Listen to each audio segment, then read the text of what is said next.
Right, my name is Kojo Bentum-Williams, communication specialist at the UN Tourism. And I think it's a great opportunity to be here today. And the topic today, talking about the stereotypes and how it's impacting, the economies of Africa, but again, in my case, on tourism, I think it was very critical to look at that because ultimately people, that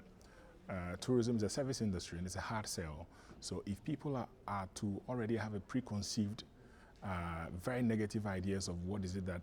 is happening on the continent, it makes it difficult for you to even, for the tour operators to negotiate. And also, ultimately, it impacts on the economic benefits of what these numbers may have gone up or people would like to travel there. So having this kind of forum allows us to be able to unpack and then also look at how we can better communicate, how we can be able to tell the story, use different storytelling techniques to enforce our ideas. So what Casa Africa is doing was great, and the other thing I want to add to is the fact that you brought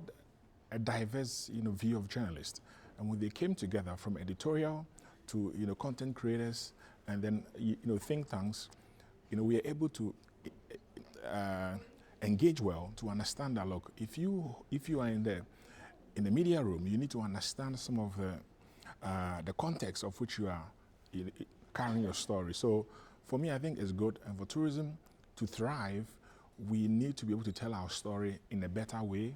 also understand what the geopolitics is, and then not